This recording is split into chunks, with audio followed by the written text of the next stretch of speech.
Welcome back. This is Adam with History Unmuted, and I have Oklahoma City DSA on the channel today. How y'all doing? Doing well. How are you? I'm doing okay. I just want to have them on to talk about State Question 824, the minimum wage increase. I wanted to talk about DSA in general. I want to talk about what they're doing in the community and what they're doing to build the DSA brand in Oklahoma City. Thank you for being on. Yeah, well, thank you for having me. Um, and yeah, we are incredibly excited about our campaign, Wage Up OK, to support State Question 832. State Question 832 would incrementally raise Oklahoma's minimum wage up to $15 an hour by 2029.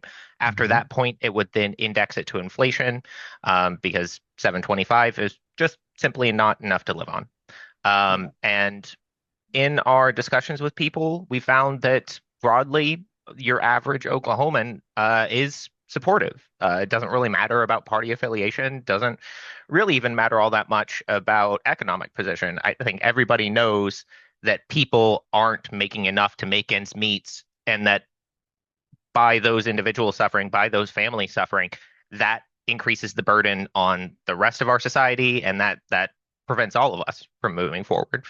So I think that everyone knows this needs to happen. It's just a question of whether or not we'll be able to push back against the ways that the opposition has kind of stacked the deck against us.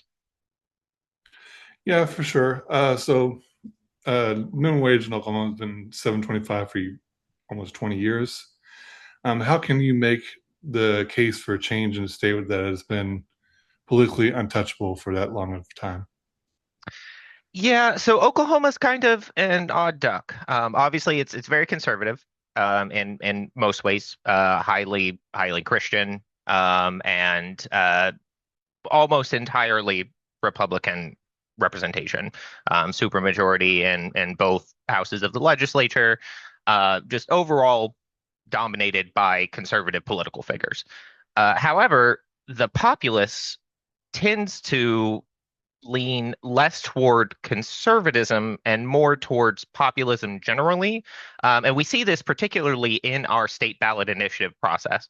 Like between over the last 10 years, through the ballot initiative process, Oklahomans have legalized medical marijuana.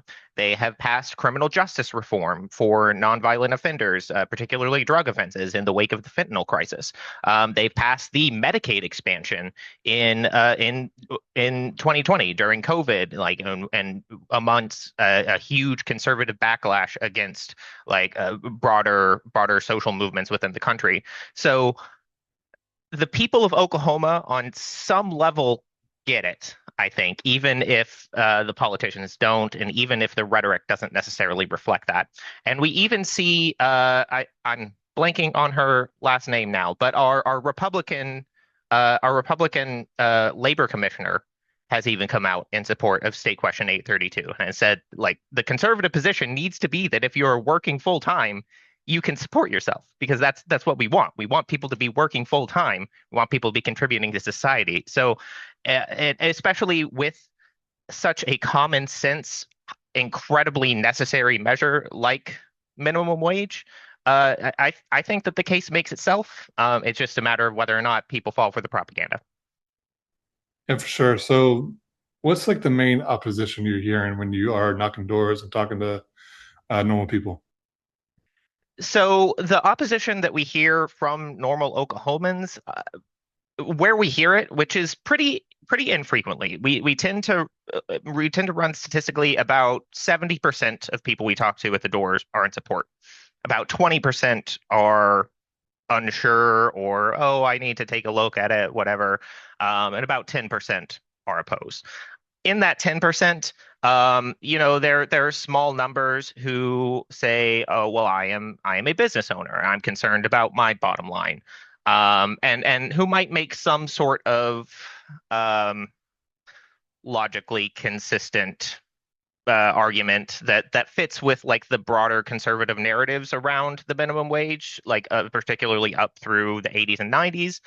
But just as frequently, we hear like, this is gonna make Mom Donnie set our minimum wage. This is going to make it so Pelosi has control over our economy and whatever. So the people who are voicing opposition to it are an extreme minority, but that minority does tend to be the less reachable segment of the population, it seems. Well, that's good. To be honest with you, I was worried that it might not pass. How confident are you in it passing? Um, so I sometimes joke that my organizing work is fueled by 70% optimism and 30% spite. And in in this case, I'm hoping that the optimism wins out. Like I said, broadly, when we talk to people, they are supportive, and even outside of the areas that we've covered, I we have a recurring donation from someone in my apartment complex, which is not an area that we covered, and so it was so incredibly encouraging and heartening to see, like, hey, this is someone that we did not talk to directly, but someone who heard about our campaign by word of mouth, saw a flyer somewhere, saw something online, and it's like, yes, I want to support this on a monthly basis. And it's someone who lives feet away from me. Um, I found flyers at my church that I did not put there. Uh, so I choose to be optimistic. Now, I mentioned that the deck is kind of stacked against us. Oklahoma has an incredibly robust ballot initiative process, and that frustrates Republicans to no end because, like I said, we've passed some pretty progressive ballot initiatives in the past. They are trying to undo medical marijuana. They're trying to undo the Medicaid expansion. And they are also trying to curtail the ballot initiative process specifically to clamp down on these types of initiatives. One way that they're doing that is changing the actual requirements for the petition process to make it so that you can only get a certain amount within each county, and like functionally that disenfranchises like 75% of Oklahoma voters because they're mostly concentrated in Oklahoma and Tulsa counties. But the other way that they've tried to mess with this measure specifically, as well as medical marijuana, as well as the Medicaid expansion, is by just delaying the period from the petition to the vote. For State Question 832, this is the longest delay between the signatures being approved by the Supreme Court and the governor being told, yes, you need to put this on a ballot, and it actually appearing on a ballot. It's the longest delay in state history. And it seems pretty obvious to me that that's by design. And I think that the minimum wage ballot measure has freaked people out in a way, freaked the Chamber of Commerce types out in a way that other ballot measures haven't quite in the past. So um, yeah, and the opposition is out there. They're using the same tired talking points. You know, they uh, uh, we will frequently hear that, like, well, this will increase unemployment, Yeah, and that's the main opposition is everything's already unaffordable and it's going to make it worse. mhm. How do you say, if someone says something along those lines, what's your rebuttal to that usually? Yeah, so if we're talking with someone at the door and they say, "Oh, well, won't that raise prices?" I generally just ask them, "How much have prices gone up since 2009?" Because it's interesting that inflation is kind of wielded like a cudgel against low income people. That, like, no, you can't have a bigger piece of the pie because that would increase prices for everyone. Meanwhile, that is exactly what CEOs are doing. That is exactly what corporations are doing. Is they are taking more and more. They are pulling in more and more of the economy. Um, and everyone is suffering as a result. And it's kind of funny. The main opposition is a dark money group, OCPA, Oklahoma Council for Public Affairs.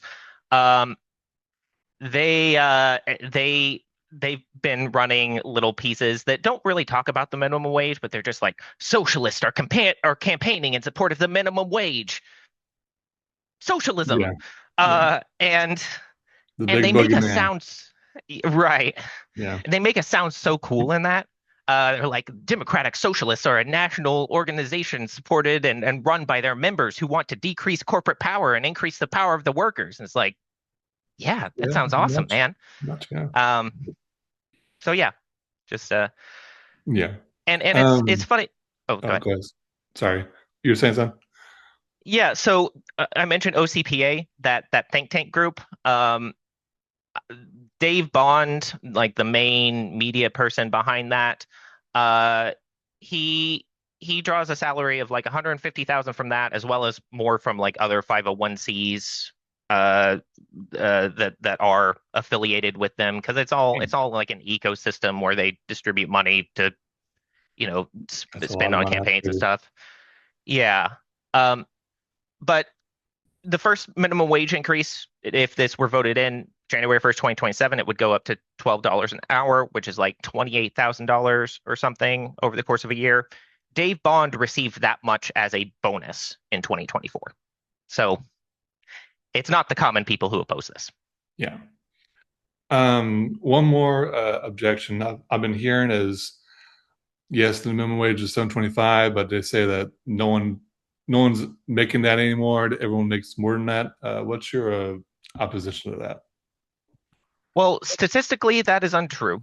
I mean, I know that a lot of people say that just because, they don't know anyone who works at minimum wage.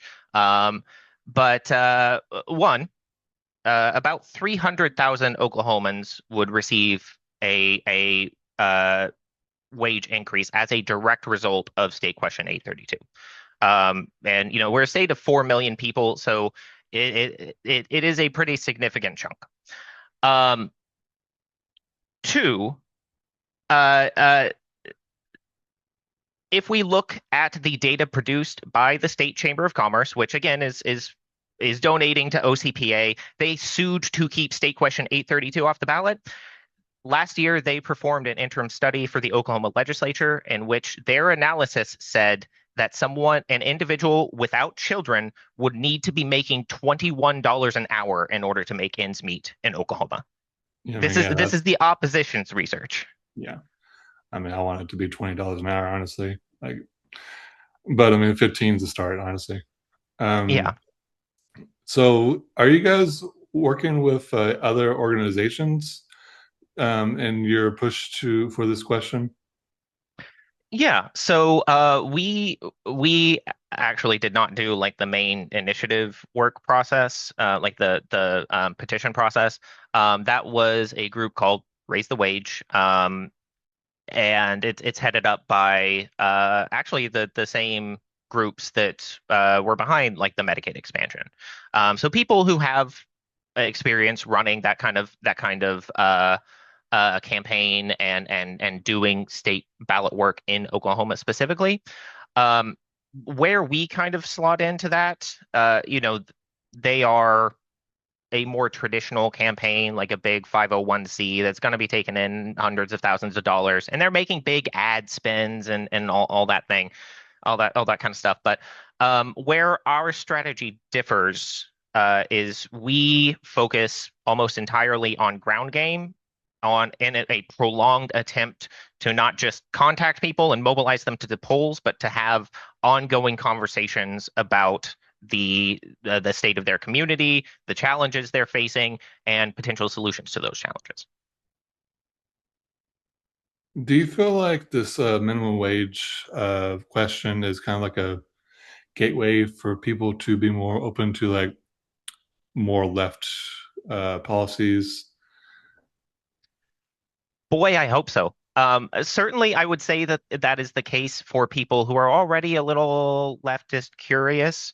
We found that it's been a great way to try to get new members involved. Has been a great way to try to recruit new members and then have something for them to do once they get into the chapter, and to I will sometimes joke that going out and talking to people about voting to raise wages is like the most fundamental unit of democratic socialism. So come out and do a democratic socialism with us, and people have, and it's been great for us as a chapter. It's been great for the people we've been bringing in. So I think so. And as I kind of hinted earlier, I think that is what scares the legislature and the OCPA types and the Chamber of Commerce and stuff more than the minimum wage itself. It's the idea that workers might realize that, oh, we actually can change the conditions under which we live. And like we can do that in the face of dramatic opposition about something that fundamentally structures our reality, and that does not benefit large corporations. Like even with the Medicaid expansion, like obviously that's going to be most beneficial for low income people, but hospitals are also going to be supporting that, right? Whereas like here it is here it is capital against workers, and there's a very clear delineation there. Yeah, I mean, ooh, people actually advocating for workers. That's terrifying. So, Right. so let's get into DSA, Oklahoma City. So, what are you guys doing in the communities to spread the brand of DSA and people that don't really know what DSA is? Yeah. So we have been active in more more how do I put this? More like mass mobilization focused groups. Like we're part of our local No Kings coalition, and so we do a lot of support with those events, and with those organizations there to try to build up those connections. Because I firmly believe that we get through this together or we don't get through it at all. Um, and so and that's a good way to try to reach people who, I guess, that are already a little curious about DSA, who might have heard of it but don't really know what it's about, or might have might know what socialism is, or might be curious about what socialism is, but just haven't really been exposed to it because that's something that is actively obfuscated, actively hidden in our history classes, that kind of thing. So um, certainly just being out and telling people, hey, a better world is possible. But we also do more like direct material advocacy. Our mutual aid working group does a lot of programs related to food security, and works with other groups. Like there's a group called OKC Mutual Aid that frequently goes out and feeds unhoused populations. Our Palestine Solidarity Working Group has been working on a campaign that's part of a national push called No Appetite for Apartheid, which is trying to get local businesses to stop using Israeli products as a way of divesting from the Israeli regime. Uh, our Queer Liberation Working Group has a long-standing program called Queer Fight Club, where we teach queer people basic self-defense techniques, as well as kind of just like a hangout space. Whenever there's an extra week in the month, they'll have a board game night. So just kind of solidarity and community amongst marginalized people. Um, we're starting a political education working group that recently did a series on the materialist history of the United States, that drew in a fairly large group, and was really really good to see that the kind of level of interest for that in Oklahoma City specifically. Um, I am certain that I am forgetting some because we just established like a bunch of new committees and working groups and stuff at our last convention. But yeah, our goal is not to be activists, not to just be out talking about the way we think the world should be. We want to go out and actually build it, and want to actually go out and show people that they can help build it. Because the thing that I have learned most most acutely over the course of this campaign is that anybody can be involved in politics. Yes, there are barriers. Yes, there is tedium involved. But the OCPA types, the state legislature, everyone else who is already doing that work, they are no smarter or more capable than your average person, and they do not have your best interest in mind. Whereas your friends and neighbors probably do. Yeah, I get that. So, um, is there, do you guys have like a different approach and the like different sides of Oklahoma City? And how are you guys reaching out to people of color, like the Black community and Hispanic community of Oklahoma City, and building the DSA brand? Yeah, so Oklahoma City is kind of interesting. Well, first, I suppose I don't want to Oklahoma explain to you. Or are you based out? Are you in Oklahoma or Yeah, I'm in Oklahoma City, you are? Okay. Rockwell on 122nd. I'm from Tulsa. I moved here a couple years ago. Okay, cool. I'm at Northwest Expressway in Wilshire. So, Oh, nice. um, but yeah, so uh, Oklahoma City obviously is a little bit different from Oklahoma as a whole, like significantly larger immigrant populations, significantly larger non-white populations. So it is slightly different, and in certain ways, we are probably not l less similar to say say like Philly DSA than a chapter that was composed of like rural Oklahomans would be. Um, because it's interesting if you look at the statistics, something like 25% of OKC is people who were born in Oklahoma, whereas in rural areas it's more like 75%. So there is kind of a disconnect there between us and Oklahoma as a whole, but Oklahoma City, I feel like we slot into that kind of those community spaces and those demographic spaces really well. We do have a significant number of non-white and immigrant members, and those members are generally the ones that are focused on like frequently our Muslim members are the most active in Palestine solidarity.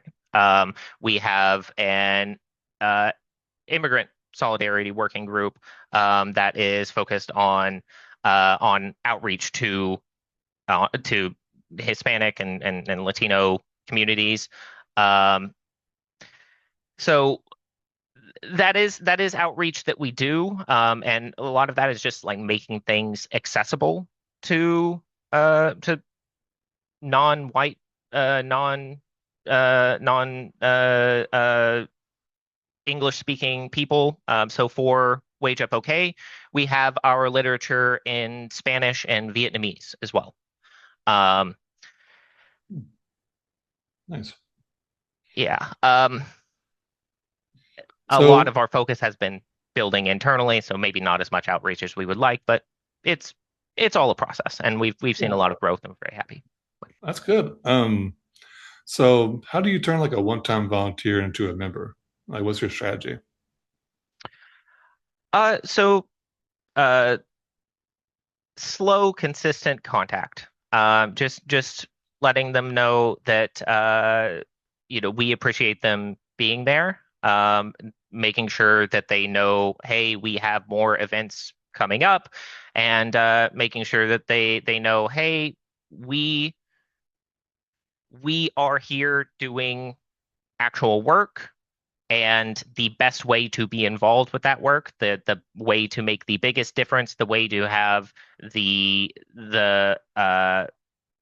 way to make sure that your voice is heard in the planning of those projects, is to be a member, and is to be involved in the actual decision process. Do you have any like allies in Oklahoma City, like unions, faith groups, other organizations? Absolutely.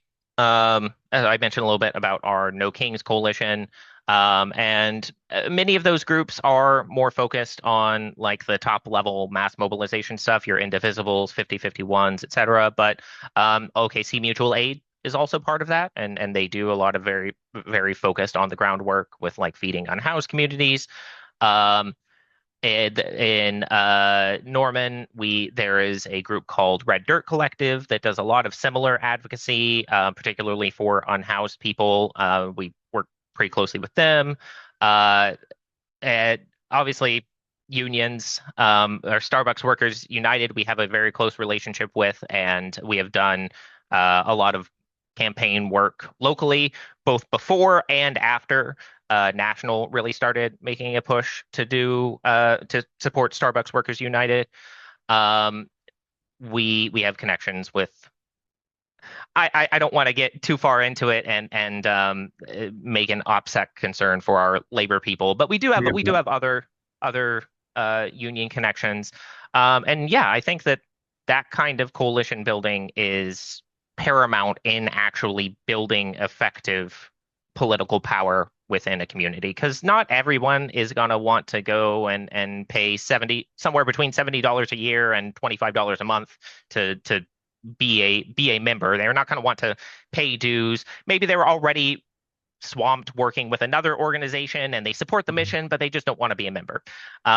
That should not stop them from being part of the work, and that should not stop us from trying to achieve goals together. I get that. So let's see here. Do you have any mutual aid for your community, like direct service programs that DSA is in charge of?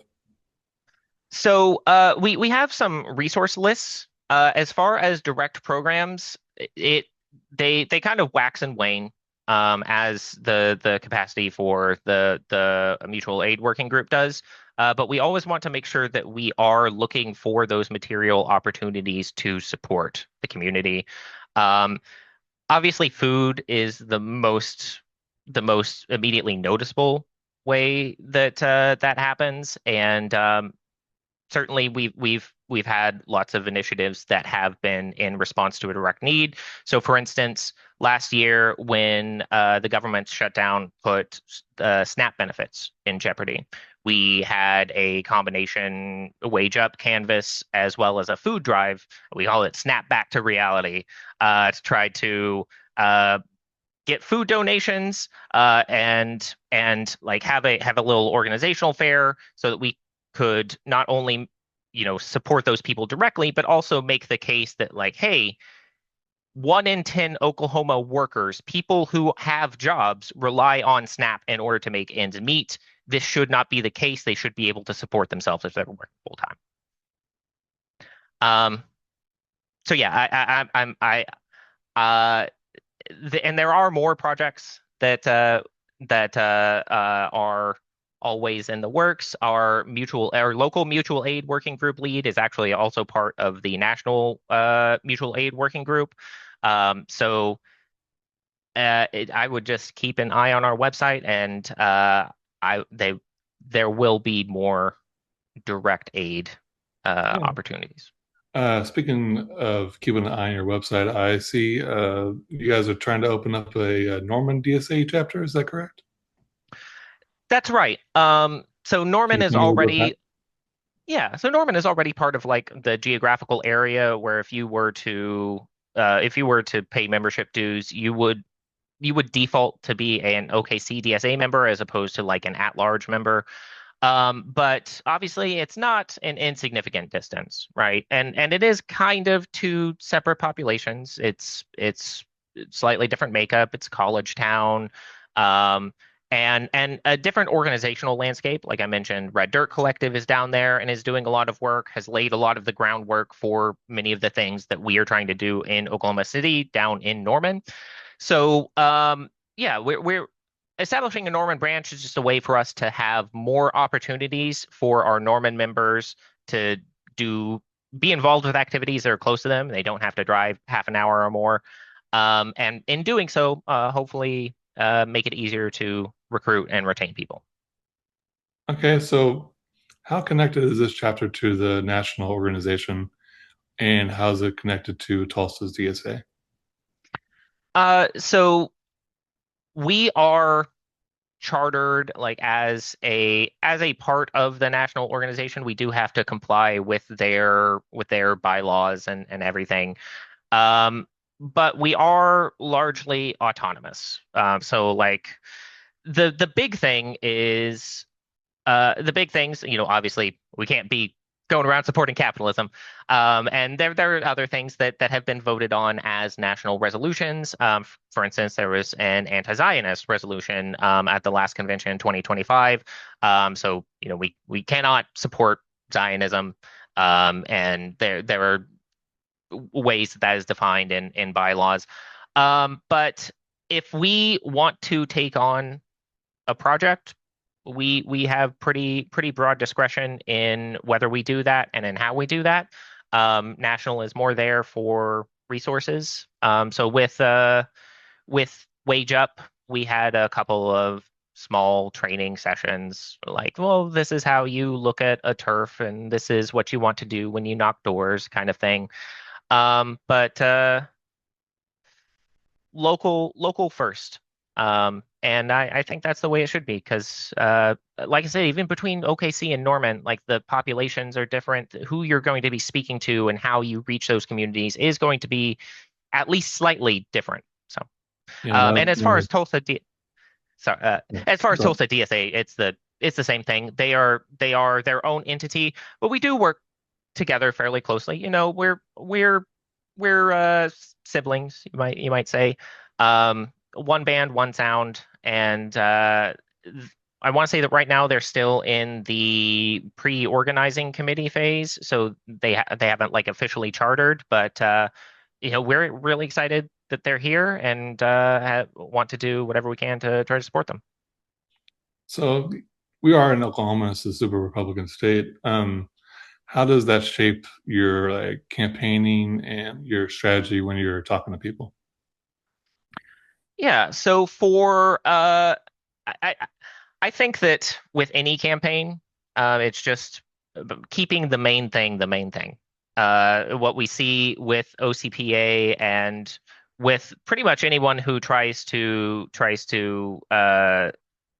get people to vote against their best interest, it's all smoke and mirrors, it's all sleight of hand, distraction type stuff. So it's for me, it's about cutting through that and saying no, this is where the reality is.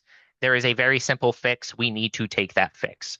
And yeah, even Republicans are open to that at this point. Because the primary political divide of our day and age is not left and right, it's inside and outside. Um, and right now we are outside. And we will remain outside and keep talking to our comrades until we Yeah, of take that power back. Yeah. course. So how do you feel about the left movement currently in America? We DSA has had some big wins lately, getting Chris Rappa elected and some other candidates down the pike, and a lot of local candidates as well. How do you feel about the growth of DSA the last few years? I think that the growth is phenomenal, and I think that above all, people just need hope. Like you need to believe that something can change before you can actually take steps to change it. And I think that with things like the recent electoral wins, especially the incredibly visible ones like the Mamdani win, um, that does give people hope, and people do. It does make people think, well, maybe the world doesn't exactly have to be that way. So that's really heartening. I think that our big challenge in this time, not only for OKC but for DSA as a whole, is to make sure that we have ways to effectively direct that energy.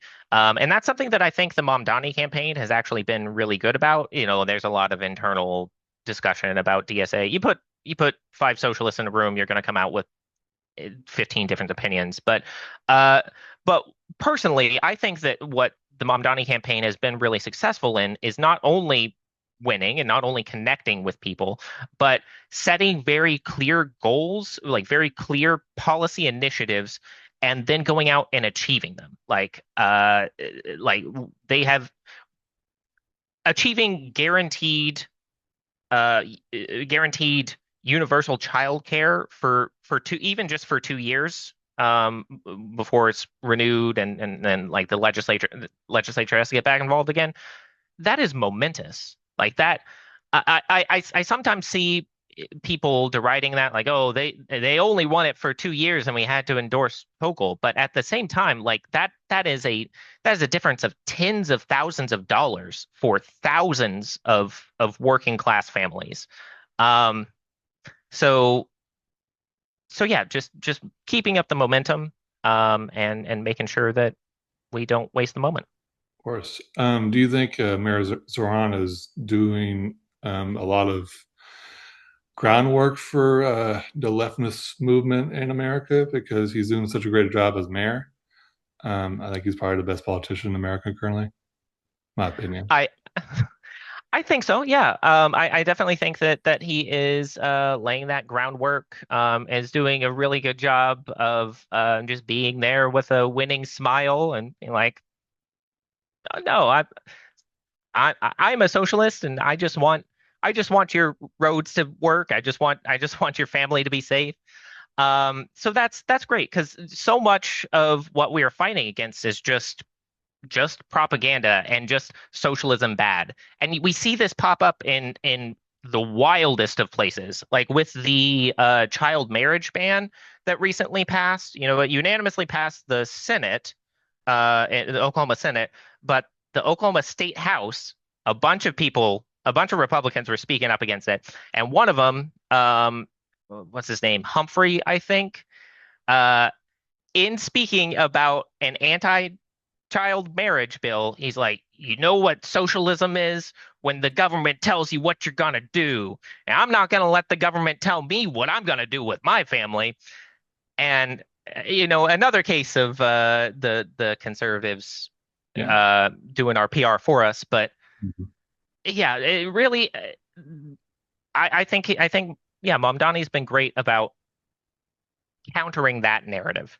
Yeah. Um, So, uh, it's funny how certain Republicans, or honestly, a lot of people blame socialism on everything. Like socialism is like the boogeyman word now. Like you stub your toe, it's the communists' fault. So how do you counteract that? The socialism bad since we've been propagandized as a country since honestly 100 years. yeah, and that is honestly the toughest battle that we have to fight because you can't logic someone out of a position that they didn't logic themselves into. Um, so really, I think that for us, it's just picking our battles and finding points of unity. The minimum wage initiative has been a great opportunity for that. And while we're not exactly shy about it, like our t-shirts have the DSA logo on the shirt, we also don't we also don't like knock at the door and say, "Hey, I'm with OKC DSA." We say I'm with Wage Up OK, and then from there, kind of try to like get people on the website, get people to sign up for a shift, and then like kind of gradually introduce them to DSA as a whole. And I think that that's what needs to happen in the areas that are more heavily propagandized. And I think that you do that by finding the contradictions between the capital interests that currently run the lives and they're pushing that anti-socialist narrative and the actual people. One thing that I would like to look into trying to work on after Wage Up is over, is right to repair initiatives, because that's something that obviously could benefit urban folks. You've got your planned obsolescence with cell phones and whatever, but really that's a prime example of where the corporatized interests, including some that sued to keep 832 off the ballot, like the Farm Bureau, where they have to make a choice, like, do I support John Deere or do I support the farmers? Um, and I think that what that's what resistance is. You're like water. You find the cracks and you expand and you push until something breaks. Well, that's good. Like you guys don't knock on a door and try to argue through if a person you just met. So, so, yeah. So how do you see DSA Oklahoma City in the next 5 years? So I see us continuing this upward trajectory with growth, as far as total member growth is concerned. I see us continuing to develop our membership as political actors. I think that a lot of our new members come in and don't really have an organizing background, but they are they are activated, they are passionate, and they want to develop those skills. Um, and I see those two factors combining into an OKC DSA that leads, takes part in these broad coalition movements like No Kings and like Mayday Strong and all these other things, but like leverages those mass mobilizations into actual policy change on the ground for the benefit of the working class. So, a couple more questions. We're going to get out of here. What's your why? Why do you do everything? What keeps you going? And two, are you guys supporting any local candidates, or is that you're just focusing more on the state question? Yeah, so I joked earlier about being fueled by 70% optimism and 30% spite.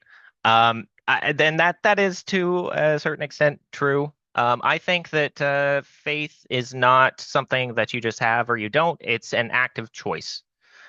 You choose to believe that things can be better. You choose to believe that you can make a difference. And I have chosen to believe that come hell or high water. And also, I regarding the other 30%, I eventually reached a point where I couldn't not do anything. I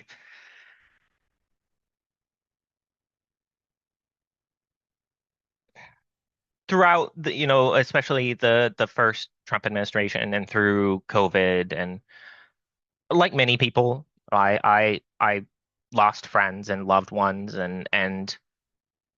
um and it's you reach a point where you realize you just can't let that happen anymore. And Does it feel I like since no one else is doing anything, I need to step in and do whatever I can? Because yeah, our country is pretty bad right now, and a lot of leaders, especially politicians, only benefit the elites because they're elites and don't give a shit about workers anymore. Yeah, I it does feel a little bit like that. I think that maybe more precisely, it feels a little bit like no one raindrop thinks it's responsible for the flood. And how could I feel like for a long time I was convinced of the correctness of socialism, but I just expected other people to do it. And after a certain point, I realized, how could I expect anyone else to make the world around me better if I am not taking steps to do so myself? Yeah, my journey for becoming a socialist been a long one, honestly. Growing up in a very conservative household, very pro capitalism. It's been a long journey about trying to find myself, figure out what's the best policy moving forward. Bernie's campaign 2016 really opened my eyes to politics in a different way.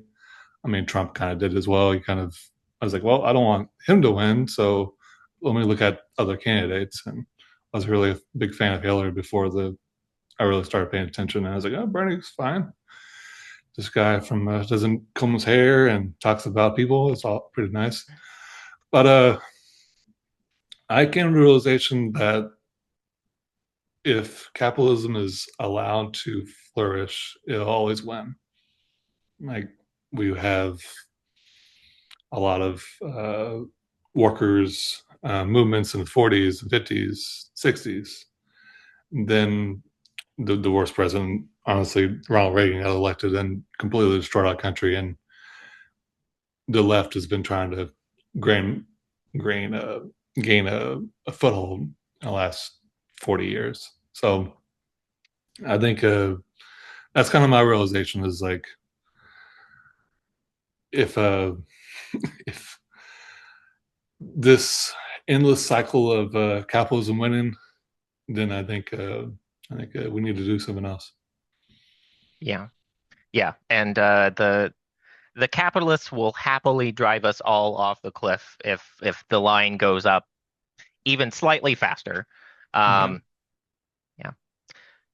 There was a second part to your Oh yeah, question. yeah, I apologize. yeah. No, you're good. I asked a two question. Are you guys officially endorsing or favoring any candidates locally or the federal? Who you guys kind of in the boat for, or anyone in that matter? Great question. So DSA National does have a slate of candidates that they have endorsed. For us, being materialist, endorsement is a question of to what extent is a person materially involved in the chapter. We have in the past lent support to certain candidates, particularly Joe Beth Hammond for Ward 6, which is where most of our wage up canvassing is located currently. And she actually came out to our first canvass and knocked doors with us. So that was pretty cool. But as far as upcoming races, uh, for the time being, definitely all of our attention is focused on wage up. And not to say that we would not endorse a candidate. I would certainly love to endorse a candidate, but especially in a state like Oklahoma with a robust ballot initiative process, where that I think might be in many cases an easier sell than a candidate race, just because you only have to get someone to support that policy. You don't have to convince them of the character of an individual that they've never met before.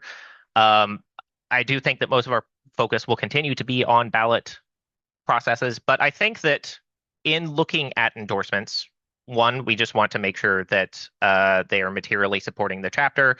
And two, I think that we want to take a page from Mom Donnie's book and make sure that in the event that we are supporting someone, we're doing so because we have a clear vision of how, if they win, they can implement a policy that we believe will genuinely help people and will materially build the power of OKC DSA within the area. So we haven't found that candidate yet, but always looking. And this person I'm hopefully interviewing if she wins her primary. She's running the Oklahoma Third District. She's Jules Robertson. She's running kind of on a socialist ticket somewhat. That's one of the people I'm looking at, honestly. Jules is great. Um, I will say that I personally, I mean, I'm not quite in Ward 3, but uh close-ish to the border. But if I were, she is who I would vote for. Mhm. Her opponent does not seem particularly committed, which is fine. Just seems like a sweet old grandma, which Hmm. at least in the primary. But Okay. Yeah, yeah, I haven't fully looked into the I've needed to do my research, honestly. But I uh, looked at it, I was like, oh, nice. Okay. I want to definitely get her on a show. And yeah, so that's awesome. yeah. Yeah. Yeah, and we've been at a couple of I've been at a couple of events with her for wage up stuff, and yeah, she is fantastic, and I really admire her for taking a bold stance in a district that does tend to be so conservative. The third being like half of the state, um, and I Yeah, think that to a it's certain drawn really extent weird. that's Yeah, it's drawn yeah, really weird. yeah. Yeah, Yeah. because in no world should Guyman, Altus, OKC, Stillwater, and Tulsa all be in the same district. Like Yeah, that's absurd. it is. Um, Yeah. I think they because I think Oklahoma City's is it fifth or first? I always get Tulsa and Oklahoma City confused. fifth. It's Yeah. fifth, yeah. Okay. I mean, in 2018, a Democrat won, so I think they're kind of scared that that might happen again, honestly. Mhm. So, yeah, I'm definitely paying attention to Oklahoma politics more. I've been paying more attention to national politics, honestly, because I don't know how you feel, but it gets kind of hard sometimes being in the left in the Red Sea, pretty much. Absolutely. Absolutely. And even in a slightly more blue area of a red state, it's tough because the people that you're electing probably aren't actually going to have the opportunity to pass the initiatives that you want. Mm, And the options that you're presented, and this is why I admire Jules so much, and her platform so much, is because I think that we see this with Munson. I think that we see this to a lesser extent with Jenna Nelson in CD5, is just kind of attack toward the middle. And I just my experience of politics over the last decade is that the middle will not hold. It is mhm. rapidly disappearing, and you need to take a bold stance one way or another. Yeah, Um, yeah. yeah. Honestly, I agree. Because we have Trump two times, and Biden really just got lucky in my eyes in the hmm 2020 election. All right, before we go, how do you feel about the 2028 presidential election? Do you have any dogs in that fight, or anyone you hope runs? Um, I would like to see a Democratic Socialist on the ticket. I am concerned about the way that the DNC nationally has kind of pushed back against progressives and leftists. Yeah. Um, but I'm hoping that eventually that by 2028 even they won't be able to deny it. And outside of the electoral sphere, there are other big milestones in Mhm. excuse me in 2028. UAW is trying to call for a general strike on May Day 2028.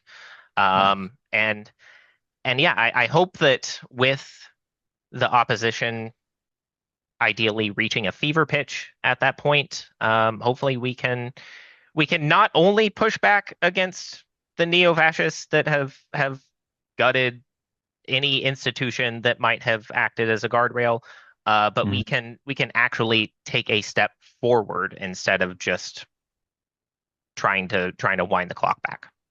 Yeah. I think currently maybe some person out of nowhere will run, but it's kind of looking like before it comes to the left, AOC or Ro. But Mm. yeah, then more centrist candidates. Uh, um, yeah, but all right, man. I appreciate you being on the show, and thank you guys. I'll definitely look forward to the election, and I'll pay attention to what you guys are doing more. Of course, thank you for having me, and go to okcdsa.org/wageupok for more information. Awesome. Thank you. All right, thank you.